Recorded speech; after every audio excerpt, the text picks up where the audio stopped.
Bandipur tiger reserve पहुंचे PM Modi. Black hat, खाकी pant और कैमोफ्लेज टी शर्ट पहने नजर आए पीएम। जारी करेंगे बाघों की संख्या से संबंधित नए आंकड़े।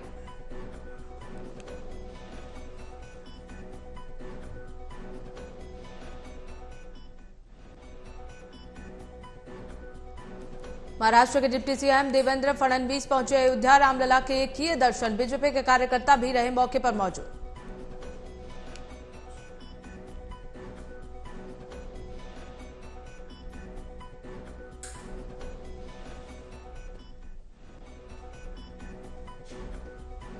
गोरखपुर में लगा सीएम योगी का जनता दरबार। गोरखनाथ मंदिर में जनता दरबार का हुआ आयोजन। जनता दरबार में सीएम ने सुनी लोगों की फरियाद।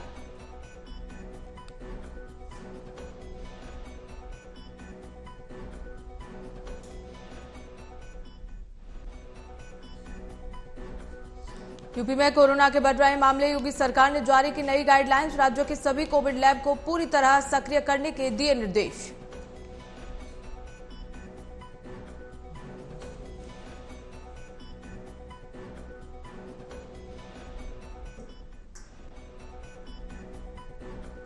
चौबीस घंटे में मिले कोरोना के 5,357 नए मामले। एक्टिव केस 32,000 के पार। केरल और पुडुचेरी में मास्क पहनना अनिवार्य।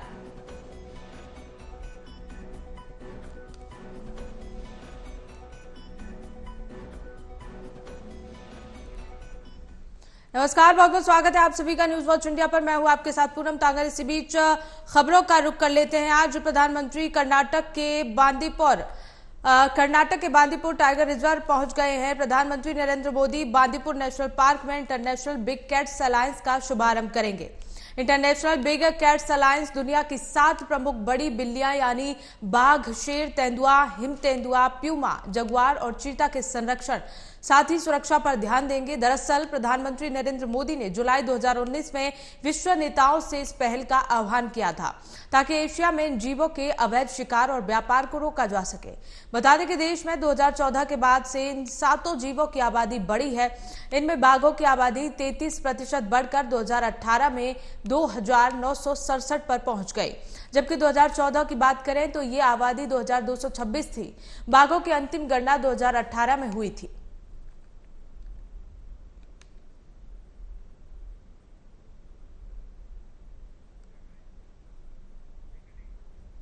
महाराष्ट्र के मुख्यमंत्री एकनाथ शिंदे अपने विधायकों, सांसदों और मंत्रियों के साथ अयोध्या पहुंचे हैं, जहां देवेंद्र फडणवीस ने रामलला के दर्शन किए। मुख्यमंत्री शिंदे के आगमन को लेकर अयोध्या में काफी तैयारियां की गई हैं। जगह जगह उनके पोस्टर लगाए गए। उनकी इस अयोध्या यात्रा को अच्छा रिस्पॉन्स भी और कवरेज भी मिला है। अब तक इस दौरे को एकनाथ शिंदे की पार्टी शिवसेना का दौरा कहा जा रहा था। फिलहाल देवेंद्र फडणवीस के अचानक अयोध्या दौरे पर जाने से हैरानी जताई जा रही है। इस दौरान उनके साथ भी बीजेपी के मंत्री मौजूद रहे। इस मुद्दे पर उनकी टीम से बात करने पर पता चला कि आज दिल्ली में फडणवीस को एक मीटिंग में शामिल होना है, इसलिए वो भी अयोध्या में रामलला के दर्शन के लिए भी जाएंगे। ये भी बताया गया कि फडणवीस इसके पहले भी अयोध्या दर्शन के लिए जाते रहे हैं।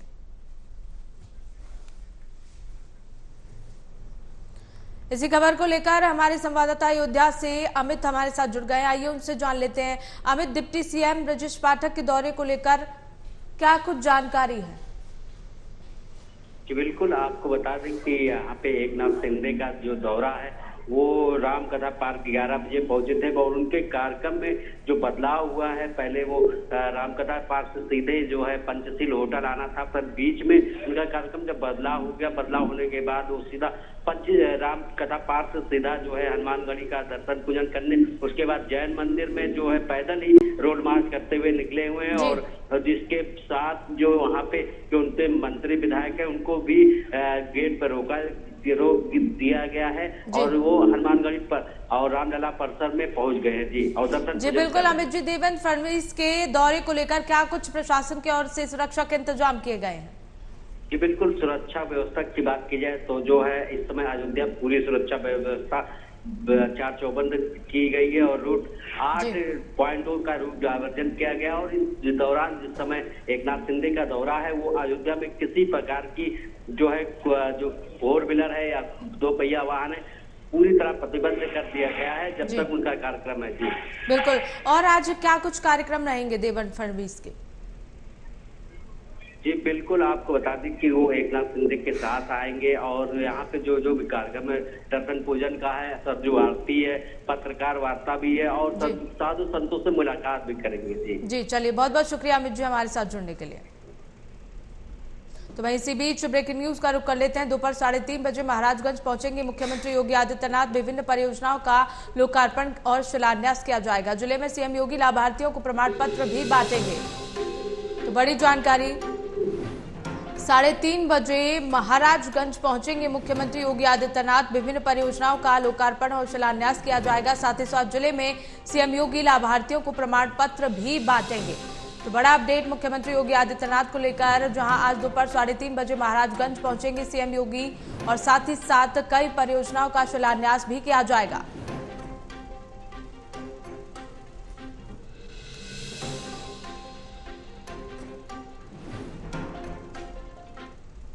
चलिए रुक करते हैं अगली खबर का। सीएम योगी गोरखपुर के गीडा में अंतर्राष्ट्रीय कंपनी पेप्सिको के फ्रेंचाइजी प्लांट का भूमि पूजन और शिलान्यास किया। 1100 करोड़ से ज्यादा की लागत से देश का दूसरे नंबर का ये प्लांट गोरखपुर में बनेगा। इसके बाद सीएम योगी ने कहा कि गोरखपुर में इतने प्लांट लग रहे हैं कि अब युवाओं को बाहर जाने की जरूरत नहीं है। आगे उन्होंने कहा कि यूपी में अपराध कम हो गए हैं, यहाँ पुलिस का राज चल रहा है, वहीं कानून के डर से अपराधियों की पैंट गीली हो रही है। सीएम ने कहा कि FMGC का बड़े प्लांट लगने से रोजगार के साथ ही छोटी आपूर्तिकर्ता कंपनियां, पैकेजिंग और ट्रांसपोर्टेशन सेक्टर का विस्तार होगा। कंपनी गोरखपुर के अलावा प्रयागराज, अमेठी और चित्रकूट में भी प्लांट लगाएगी।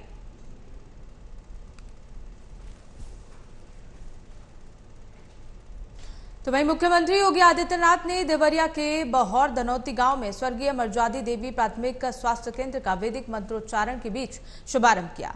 इस दौरान सीएम योगी ने गोरक्षनाथ मंदिर के पुजारी पंडित रामानुजन त्रिपाठी के घर पहुंच उनका आशीर्वाद लिया। इसके बाद जिला मुख्यालय आने पर शहर के राजकीय इंटर कॉलेज प्रांगण में उन्होंने 480 करोड़ रुपए की 223 योजनाओं का लोकार्पण और शुभारंभ किया। इस दौरान उन्होंने अपने संबोधन में कहा कि देवरिया गोरखपुर का हृदय है, यहाँ विकास में धन की कमी कभी कभी रोड़ा बन नहीं पाएगी। उन्होंने कुशीनगर के कसया में कृषि विश्वविद्यालय खोले जाने की घोषणा के साथ बेतालपुर में चीनी मिल स्थापित किए जाने की बात भी कही।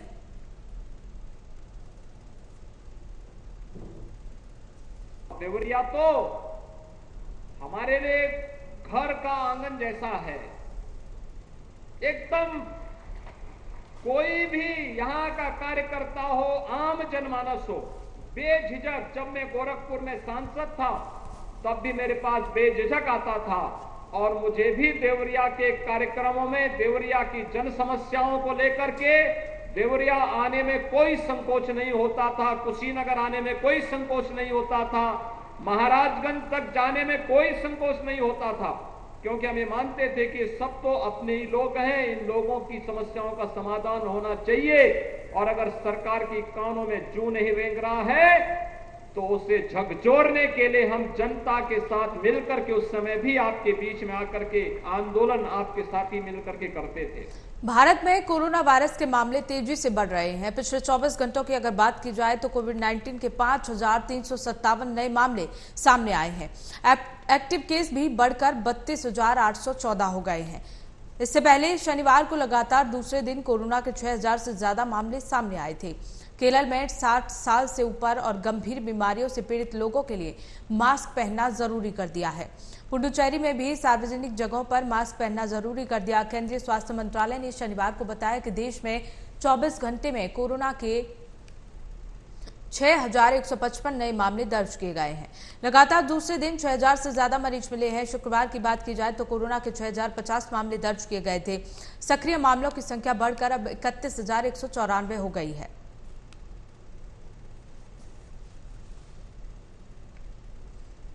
तो वहीं उत्तर प्रदेश में कोरोना के नए मामलों में बीते कुछ दिनों के दौरान बढ़ोतरी दर्ज हुई है। इसके बाद राज्य सरकार बिल्कुल अलर्ट मोड में आ गई है। स्वास्थ्य विभाग की ओर से राज्यों की सभी कोविड लैब को पूरी तरह सक्रिय करने के निर्देश दे दिए गए हैं। वहीं सभी सरकारी और निजी अस्पतालों की ओपीडी में कोरोना संक्रमित व्यक्ति मिलने पर जांच के निर्देश दिए गए। इसके अलावा विदेश से आने वालों पर निगरानी रखने के निर्देश जारी हुए हैं। राज्य सरकार के स्वास्थ्य विभाग ने निर्देश दिया है कि जितने भी कोविड पॉजिटिव सैंपल मिलेंगे उनकी जीनोम सीक्वेंसिंग की जाएगी। जहां भी बड़ी संख्या में सांस की समस्या वाले मरीज की जानकारी मिलेगी, वहां अनिवार्य रूप से कोविड सैंपलिंग होगी। सभी इंटीग्रेटेड कोविड कमांड सेंटर को जल्द सक्रिय करने के भी निर्देश दे दिए गए हैं। इसके अलावा विदेश यात्रा से आने वालों की सर्विलांस से निगरानी करने के निर्देश जारी कर दिए गए। तो लगातार कोरोना के केस जो है वो बढ़ते जा रहे हैं। कोविड को लेकर योगी सरकार ने निर्देश दे दिए हैं। लगातार विदेश से आने वालों पर भी अब निगरानी रखी जाएगी। तो दिल्ली के बाद अब यूपी में भी कोरोना अपने पैर पसारने लगा है और इसे लेकर अब गाइडलाइंस जारी कर दी गई हैं। योगी आदित्यनाथ ने सभी अस्पतालों और लैबों में निर्देश जारी कर दिए हैं। खासकर के विदेश से आने वाले लोगों पर अब निगरानी रखी जाएगी। तो एक बार फिर से कोरोना अपने पैर पसारना शुरू कर दिया है। कोरोना जगह जगह अब लोग संक्रमित पाए जा रहे हैं। उत्तर प्रदेश में भी लगातार हर रोज 24 घंटों में सैकड़ों केस निकलकर सामने आ रहे हैं। इससे लेकर अब गाइडलाइंस जारी कर दी गई हैं। इसी खबर को लेकर हमारे सहयोगी सिद्धार्थ हमारे साथ जुड़ गए हैं। आइए उनसे जान लेते हैं। सिद्धार्थ, पहले दिल्ली में कोरोना लगातार बढ़ रहा था, अब उत्तर प्रदेश में भी कोरोना ने दस्तक दे दी है। जी बिल्कुल, जो कल आंकड़े जारी हुए बीते 24 घंटे में, उसमें सबसे ज्यादा मामले गौतम बुद्ध नगर, लखनऊ और गाजियाबाद में दर्ज किए गए। गाजियाबाद और नोएडा में 52 केस एक्टिव है, 52 केस हैं और एक्टिव मामले जो है कल जो केस मिले हैं वो 52 हैं और 271 केस मरीज इस समय है वहाँ एक्टिव और 26 कल लखनऊ में मिले हैं जिसमें 175 अब हो गए एक्टिव। तो कहीं ना कहीं पूरे प्रदेश में अब धीमे धीमे संख्या बढ़ रही। कुल टोटल मामले जो है वो 61 जिलों में एक्टिव केसेस हो गए। 75 जिलों में 61 जिलों में केसेस एक्टिव हो गए जी बिल्कुल जी सिद्धार्थ, बिल्कुल अब सरकार कहीं ना कहीं सख्ती कर रही है इस मामले में। गाइडलाइन जारी कर दी गई, जैसे पीजीआई में ही कह दिया गया है कि मास्क अनिवार्य हो गया है और जो ऑपरेशन होंगे उत्तर प्रदेश में, जो सर्जरीज होंगी उसमें पहले कोविड टेस्ट किया जाएगा मरीज का और उसके तीमरदार का जो उसके साथ रहेगा उसका भी कहीं ना कहीं टेस्ट किया जाएगा। निगेटिव आने के बाद भी उसके जो निगेटिव आने के बाद ही उसका ऑपरेशन और सर्जरी की जाएगी। जी बिल्कुल सिद्धार्थ, क्या यूपी में, उत्तर प्रदेश में लोग इस कोरोना को लेकर जागरूक हैं? अगर ऐसा नहीं है, लोग मास्क नहीं लगा रहे हैं, तो प्रशासन को किस तरह की गाइडलाइंस लोगों को देनी चाहिए ताकि दोबारा से फिर वो उसी तरह की गाइडलाइंस फॉलो करें जिस तरह से पिछले कार्यकाल में की गई थी? मतलब ये है कि सरकार लगातार ये जागरूक करती रहती है और हमेशा ये बताया जाता है कि कोविड कहीं गया नहीं है, कोविड यही है और कोविड से बचने के लिए वही पुरानी गाइडलाइन, मास्क जरूरी है और दूरी बहुत जरूरी है। तो कहीं ना कहीं उसको लेकर सरकार लगातार एक्टिव है और अब कहीं ना कहीं जो आने वाले समय में आपको एक चीज देखने को मिल सकती है इस अगले हफ्ते में कि सरकार जो है वो कहीं ना कहीं सख्ती करेगी और कहीं ना कहीं मास्क की अनिवार्यता का अनिवार्य होगा हर जगह लगाना और जिस तरीके से हॉस्पिटल में अनिवार्य हो गया तो कहीं ना कहीं सरकार फिर सख्त मूड पे आएगी जिस तरीके से केस एक्टिव हो रहे हैं। हाँ, लेकिन एक चीज राहत भरी खबर है कि सबसे राहत भरी खबर ये है कि जो लोग ठीक भी हो रहे हैं और काफी केसेस जल्दी ठीक हो जा रहे हैं। तो इसको लेकर कहीं ना कहीं ये एक अच्छी खबर है, लेकिन ये अभी आने वाले समय में ये पता लगेगा जिस तरीके से जिन लोगों को कोविड हो रहा है उनकी जो जीनोम सीक्वेंसिंग है उसको करने के बाद ये निश्चित हो जाएगा क्या दूसरा वेरिएंट तो कोई नहीं है या नया वेरिएंट है जो तेजी से फैल रहा है। तो इन सब चीजों के बाद ही सरकार के आने वाली गाइडलाइन में परिवर्तन कर सकती है। जी चलिए सिद्धार्थ, बहुत बहुत शुक्रिया हमारे साथ जुड़ने के लिए। तो वहीं आगरा से इस बीच बड़ी जानकारी का रुख कर लेते हैं। कोरोना संक्रमित मरीजों में इजाफा हुआ है, 8 संक्रमित मरीज मिले, 40 पर संख्या पहुंच गई। एक्टिव मरीजों की संख्या अब कुल मिलाकर 29 हो गई है और 11 मरीज नेगेटिव पाए गए हैं। तो सभी मरीजों को होम आइसोलेट कराया गया है। तो आगरा में लगातार कोरोना पैर पसारते हुए नजर आ रहा है। आगरा में 8 मरीज मिले हैं कोरोना के। एक्टिव मरीजों की संख्या अब कुल मिलाकर 29 हो गई है। साथ ही 11 मरीज नेगेटिव पाए गए हैं। सभी मरीजों को होम आइसोलेट करने के निर्देश दे दिए गए हैं। तो आगरा में कोरोना संक्रमित मरीजों में इजाफा लगातार हो रहा है। 8 संक्रमित मरीज मिले हैं एक दिन में और अब ये संख्या 40 पर पहुंच गई है। 11 मरीज नेगेटिव पाए गए हैं। एक्टिव मरीजों की संख्या 29 है। सभी मरीजों को होम आइसोलेट करने के निर्देश दे दिए गए हैं।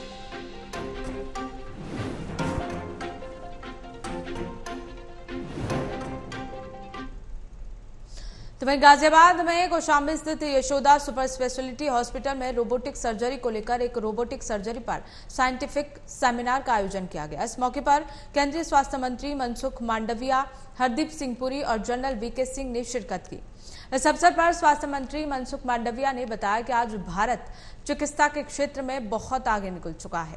कभी 2014 से पहले मात्र 54,000 MBBS की सीटें हुआ करती थी, जो आज 1,30,000 हो चुकी हैं।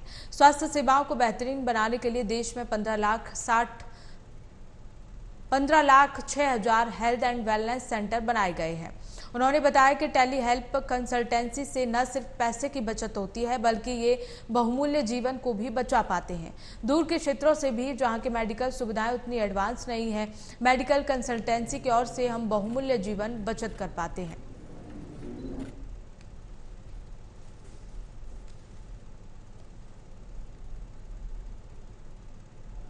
आज बैठ के पूरे देश के लिए सरकार ने एक इसका रिव्यू किया है। सरकार बाकायदा इसके ऊपर चल रही है और अपनी एडवाइजरीज देती है, जो कि पूरे देश के अंदर लागू है। और सबसे बड़ी एडवाइजरी उनकी ये कि अपना ध्यान रखिए, कोई ऐसा काम मत करिए कि आपको खांसी हो गई, जुकाम हो गया, आपने कहा कुछ नहीं होगा, क्योंकि जब कोई ऐसी महामारी आती है तो उसके अलग अलग इफेक्ट्स होते हैं, उसका एक दौर होता है। मनसुख भाई ने अभी कल या परसों की स्टेटमेंट की, हमें सावधान रहना होगा, जो प्रिकॉशंस हैं वो लेने होंगे, पर इसमें कोई चिंता का विषय नहीं है। ठीक है, अगर कोई किस्म का केसेस जो भी हो, is it common cold, more serious cold, we should take precautions. और मैं समझता हूँ कि सरकार जो है, हेल्थ मंत्रालय, वो सिचुएशन को कॉन्स्टेंटली रिव्यू कर रही है। वाराणसी में G20 आयोजन को लेकर जन जागरूकता अभियान, अनिल राजभर ने झंडी दिखाकर निकाली रैली। सर्किट हाउस चौराहे से रैली को किया गया रवाना। सैकड़ों की संख्या में स्कूली छात्र छात्राओं ने हिस्सा लिया। आम जनता को भी इस आयोजन से जोड़ने की कोशिश की गई। तो अनिल राजभर ने हरी झंडी दिखाकर रैली निकाली। बता दें कि सर्किट हाउस चौराहे से रैली को रवाना किया गया। सैकड़ों की संख्या में स्कूली छात्र छात्राओं ने हिस्सा लिया है।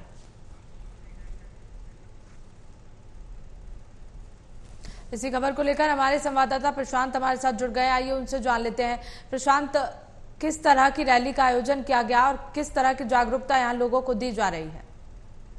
बिल्कुल पूनम, मैं आपको बता दूं कि वाराणसी में पहली बैठक 17 से लेकर 19 अप्रैल तक होनी है G20, जिसको देखते हुए कई अभियान चलाया जा रहा है, जिससे लोगों को जागरूकता हो साफ सफाई को लोग, साथ ही अपने शहर को कितना बेटर बनाया जाए उसको लेके कई बैठकें हो चुकी हैं, कई प्रोग्राम्स भी कर चुकी है। और जन जागरूकता के साथ आज साइक्लोथॉन किया गया, जिसको सर्किट हाउस चौराहे से बेनियाबाद तक गया, जिसमें हजारों से संख्या से ज्यादा लोगों ने उसमें भाग लिया। बिल्कुल, इस आयोजन में लोगों की क्या प्रतिक्रिया थी प्रशांत? जी, आपको बता दें कि लोगों के बारे में तो जितने भी स्टूडेंट थे और लोगों ने इसमें पार्ट किया है, उनको ये बताया गया कि हम मतलब ये बहुत ही बड़ा सम्मेलन हो रहा है जो इंडिया में हो रहा है, इसको हमको अच्छी तरह से होस्ट करना है, जिसको देखते हुए साफ सफाई रखनी है, सारी चीजों को उनके बारे में बताया। उनको बहुत ही जागरूकता थी उनके अंदर, साथ ही बहुत ही उत्साहित भी थे। जी, कुल मिलाकर कितने लोग यहाँ पहुंचे थे रैली में? लगभग 1000 से अधिक लोग। जी प्रशांत, बहुत बहुत शुक्रिया हमारे साथ जुड़ने के लिए। तो वहीं बस्ती में मनवर नदी के पुनरुद्धार का काम आगे बढ़ाते हुए सांसद हरीश द्विवेदी और जिलाधिकारी प्रियंका निरंजन दुबौलिया विकासखंड के पंडुल घाट पहुंची हैं, जहां पर विधिवत पूजन के साथ नदी की साफ सफाई का काम शुरू किया गया। इस मौके पर उन्होंने घाट पर पूजा अर्चना के बाद फावड़ा चलाकर नदी की जलकुंभी की साफ सफाई की। इस अवसर पर सांसद और जिलाधिकारी ने लोगों को श्रमदान के लिए प्रेरित किया। सांसद हरीश द्विवेदी ने कहा कि मानव जीवन के लिए शुद्ध जल का होना बहुत जरूरी है। नदियों को साफ सुथरा रखना समय की जरूरत है। भारत सरकार की ओर से गंगा नदी की सफाई का अभियान संचालित किया जा रहा है। नमामि गंगा योजना के तहत सभी नदियों के साफ सफाई का काम कराया जा रहा है। मैं मनोरमा नदी के तट पर स्थित पंडुल घाट पर आए हुए समस्त ग्रामवासियों को मैं नमस्कार करती हूँ। यहाँ उपस्थित मंचासीन हमारे जनप्रतिनिधि श्री सांसद जी और हमारे मुख्य विकास अधिकारी, खंड विकास अधिकारी, समस्त विकास परिवार, ये जो आज कार्य शुरू हो रहा है, ये नदी आपकी ही है। तो हमारे जो जल स्रोत है, चाहे कुआं हो, तालाब हो, नदी हो, उसको साफ रखना भी हमारी जिम्मेवारी है। आप लोगों में से कितने हमारे यहाँ बुजुर्ग लोग होंगे जो जब तो वहीं अब लखनऊ में जेल में बंद माफियाओं की मनमानी होगी बंद। 5 IAS अफसरों को जेल की निगरानी के लिए रखा गया है। अनुशासनहीनता और अनियमितता का बर्दाश्त अब बिल्कुल नहीं किया जाएगा। IPS रैंक के अधिकारी जेल का मुआयना करेंगे। 10 जिला कारागार को चिन्हित भी किया गया है इसे लेकर। तो लखनऊ में अब माफियाओं की मनमानी जेल में नहीं होगी। IPS रैंक के अधिकारी जेल का मुआयना करेंगे। 10 जिला कारागार को चिन्हित कर लिया गया है। तो लखनऊ में अब जेल में बंद माफियाओं की मनमानी बंद कर दी जाएगी। 5 IPS अफसरों को जेलों के निरीक्षण के लिए रखा गया है। अनुशासनहीनता को बिल्कुल बर्दाश्त नहीं किया जाएगा। IPS रैंक के अधिकारी अब निरीक्षण करेंगे। 10 जिला कारागार को चिन्हित कर लिया गया है।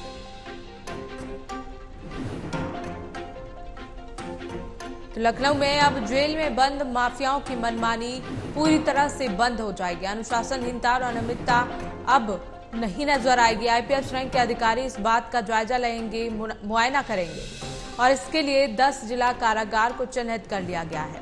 तो अब जेल में जितने भी माफिया हैं उनकी मनमानी अब पूरी तरह से बंद हो जाएगी। इसके लिए अब प्रशासन जो है मुस्तैद हो गया है। अनुशासनहीनता और अनियमितता की कोई गुंजाइश नहीं रहेगी। IPS रैंक के अधिकारी अब जेल का मुआयना करेंगे और इसके लिए 10 जिला कारागारों को चिन्हित कर लिया गया है। तो अब तक जितने भी माफिया जेल में अपनी मनमानी करते हुए आए हैं वो अब पूरी तरह से बंद हो जाएगी। 5 IPS अफसरों को इसका जिम्मा सौंप दिया गया है। IPS रैंक के अधिकारी जेल का मुआयना करेंगे।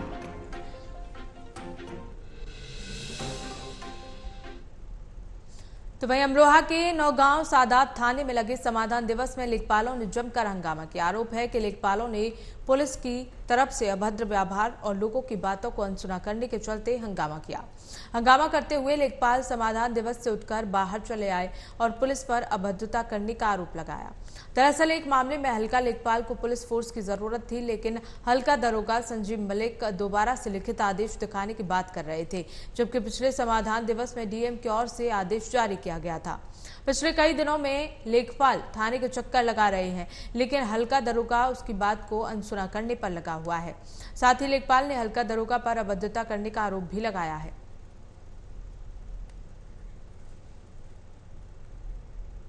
इसी बीच बड़ी जानकारी का रुख कर लेते हैं। फिरोजाबाद में पुलिस और आबकारी टीम को मिली बड़ी सफलता। 240 लीटर लहन मौके पर किया गया नष्ट। 200 लीटर कच्ची शराब भी पुलिस ने की बरामद। एक आरोपी भी पुलिस ने मौके से गिरफ्तार किया है। शिकोहाबाद की ग्याहर कॉलोनी का ही पूरा मामला बताया जा रहा है।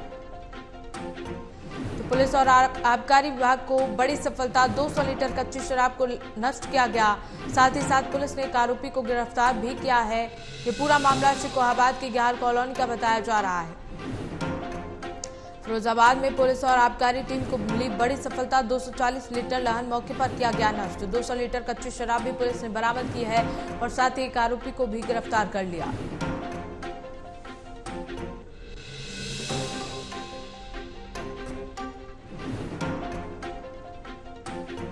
फिरोजाबाद में लगातार आबकारी और पुलिस का छापा।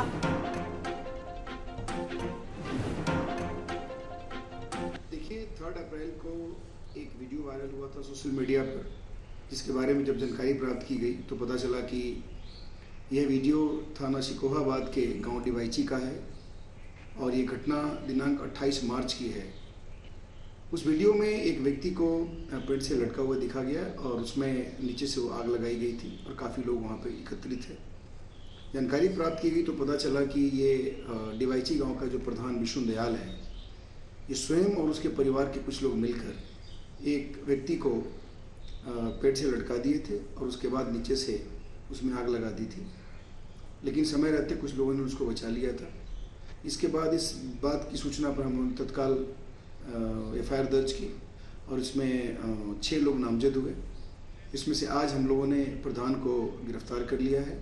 बाकी जो शेष मुलजिम हैं उनकी गिरफ्तारी बहुत जल्दी की जाएगी और एविडेंस के आधार पर इसमें हम लोग। तो वहीं बरेली के बिथरी चैनपुर में बुजुर्ग महिला की हुई हत्या के मामले में पुलिस ने खुलासा किया है। जानकारी के मुताबिक पकड़े गए आरोपी ने हत्या से पहले महिला के हाथ से बना हुआ खाना खाया, उसके बाद उसकी बेरहमी से घर में ही निर्मम हत्या कर दी। आरोपी ने पुलिस को बताया कि उसने घटना के बाद लूट की वारदात को अंजाम दिया था। वरिष्ठ पुलिस अधीक्षक ने बताया कि थाना बिथरी चैनपुर पुलिस ने मुखबिर की सूचना के बाद आरोपियों को गिरफ्तार कर लिया। फिलहाल पुलिस ने आरोपियों को जेल भेज दिया है और आगे की कार्रवाई में जुट गई है।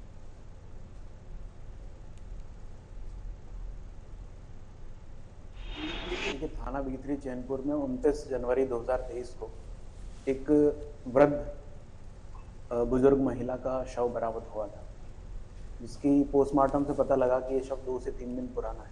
इसमें 2 अभियुक्तों जिनका नाम इमरान और फैजुल है, इनको गिरफ्तार किया गया। इमरान निवासी पीलीभीत का है और फैजुल जो है वो कोतवाली रुद्रपुर जिला उधम सिंह नगर उत्तराखंड का निवासी है। इन दोनों ने मिलकर बुजुर्ग महिला की 25 और 26 की रात्रि को हत्या की। चलिए इसी बीच ब्रेकिंग न्यूज का रुख कर लेते हैं, जहां मध्य प्रदेश के खनन माफियाओं के हौसले पूरी तरह से बुलंद हैं। मध्य प्रदेश के रास्ते यूपी की सीमा से निकल रहे हजारों ट्रक। ओवरलोड से बांदा की सड़कें पूरी तरह से खराब हो रही हैं। मध्य प्रदेश से आ रहे ट्रकों से अब नहीं मिल रहा यूपी को राजस्व। बता दें कि एमपी के रास्ते से यूपी की सीमा से हजारों ट्रक निकल रहे हैं। ओवरलोड ट्रकों की वजह से बांदा की सड़कें पूरी तरह से खराब हो गई हैं। एमपी से आ रहे ट्रकों को अब यूपी में कोई राजस्व नहीं मिल रहा है। एमपी के खनन माफियाओं के हौसले बुलंद हो गए हैं। एमपी के रास्ते यूपी की सीमा से हजारों ट्रक और ओवरलोड ट्रकों की वजह से बांदा की सड़कें पूरी तरह से खराब हो चुकी हैं। एमपी से आ रहे ट्रकों को अब यूपी में किसी तरह का राजस्व नहीं मिल रहा है। तो पूरा मामला बांदा का है, जहां एमपी के रास्ते यूपी में ओवरलोड ट्रक आ रहे हैं और इसी के चलते बांदा की सड़कें पूरी तरह से खराब हो गई। यूपी के अमरोहा में हैरान करने वाला मामला सामने आया है, जहां विशेष समुदाय के लोगों ने किसान तंत्र मंत्र के नाम पर लाखों का ठगी की घटना को अंजाम दिया।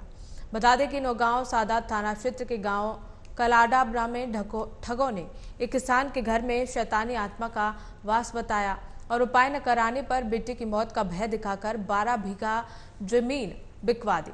उसके बाद डराकर 61 लाख रुपए हड़प लिए, लेकिन आरोपी फिर भी नहीं माने। उन लोगों ने पीड़ित किसान से 11 लाख रुपए और देने की डिमांड रख दी। साथ ही डिमांड पूरी न होने पर उसके बेटे की मौत हो जाने का डर दिखाया। हालांकि आरोपियों ने बार बार पैसे लिए जाने से किसान को खुद के साथ ठगी होने का एहसास हुआ, जिस पर पीड़ित किसान ने कोतवाली में आरोपियों के खिलाफ तहरीर दी है। तो वहीं पुलिस ने इस मामले में समुदाय विशेष के 14 लोगों पर मुकदमा दर्ज कर जांच शुरू कर दी है।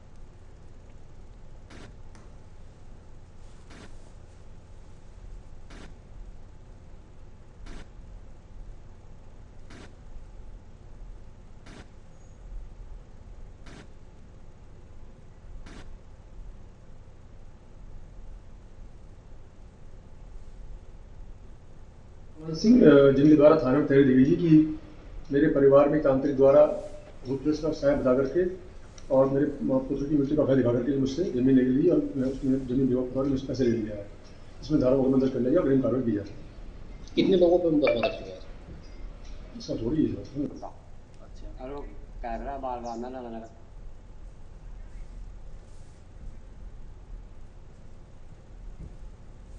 फिलहाल खबरों में बस इतना ही। देखते रहिए न्यूज़ वॉच इंडिया।